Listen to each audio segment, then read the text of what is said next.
And pleasant, for perhaps the same reason.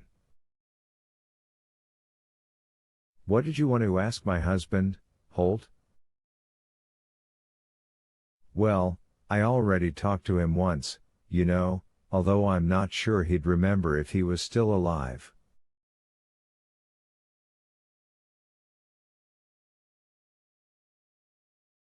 A long time ago, that was. We were both a lot younger, and you must have been just a child yourself, given how young and pretty you are now.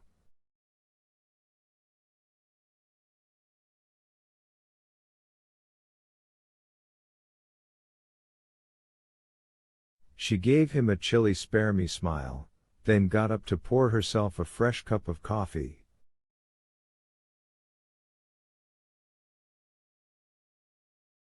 The first one was already gone. You probably know about the Beatty murders, he said. The man who kills women and then sends their ID to the police? She came back to the table, her coffee cup perfectly steady in her hand.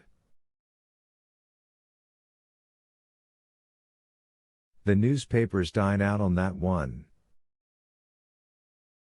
He pointed at her, Bob's finger gun gesture, and tipped her a wink.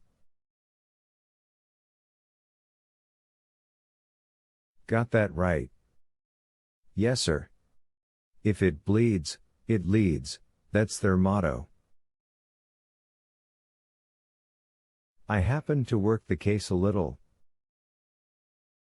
I wasn't retired then, but getting onto it. I had kind of a reputation as a fellow who could sometimes get results by sniffing around. Following my whatadoya columns.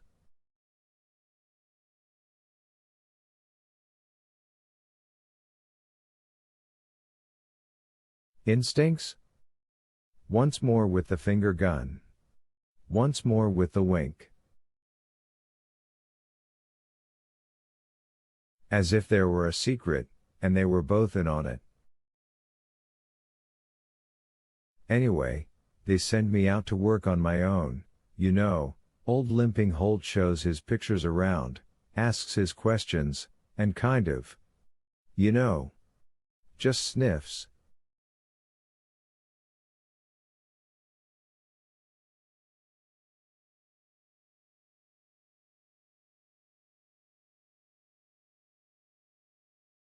Because I've always had a nose for this kind of work, Darcy, and never really lost it.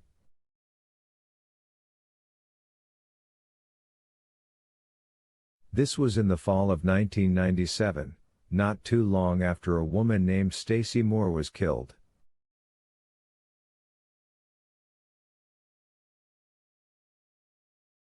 Name ring a bell? I don't think so, Darcy said.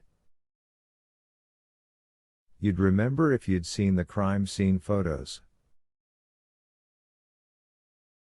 Terrible murder, how that woman must have suffered.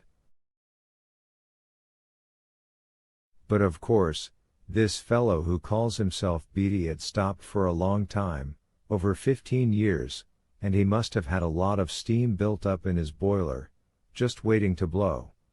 And it was her that got scalded.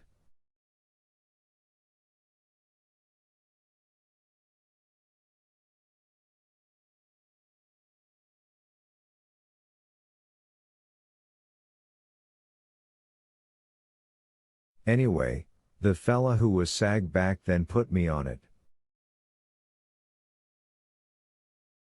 Let old Holt take a shot, he says, he's not doing anything else, and it'll keep him out from underfoot.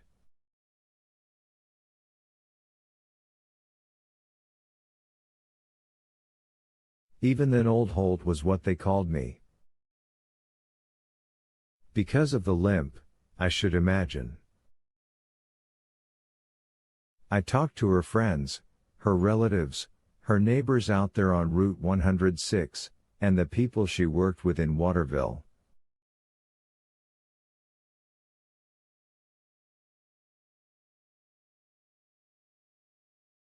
Oh, I talked to them plenty. She was a waitress at a place called the Sunnyside restaurant there in town. Lots of transients stop in, because the turnpike's just down the road, but I was more interested in her regular customers.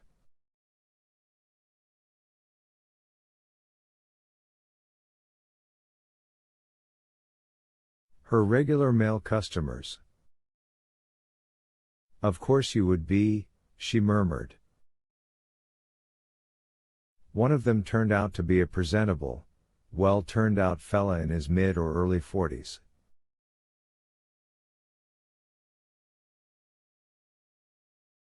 Came in every 3 or 4 weeks, always took one of Stacy's booths.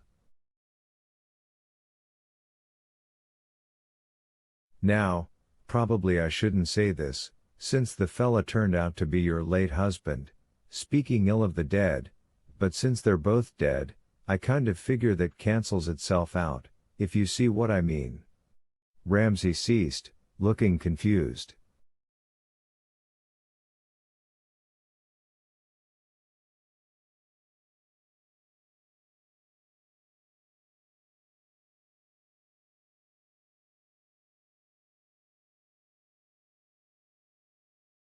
You're getting all tangled up, Darcy said, amused in spite of herself.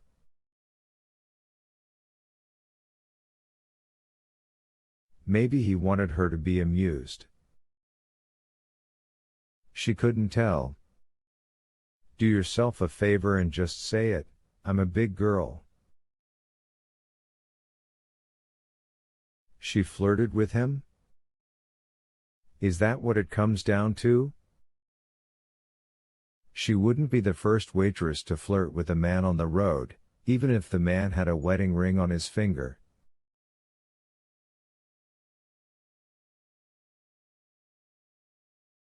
No, that wasn't quite it. According to what the other waitstaff told me, and of course you have to take it with a grain of salt, because they all liked her, it was him that flirted with her.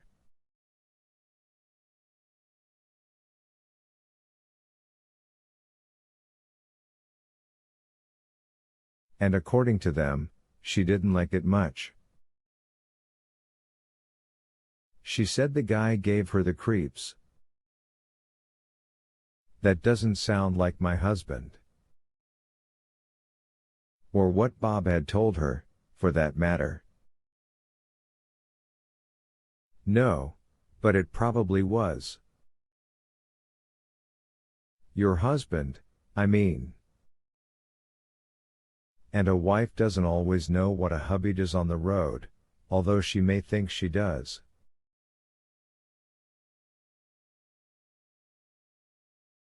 Anyway, one of the waitresses told me this fella drove a Toyota 4Runner.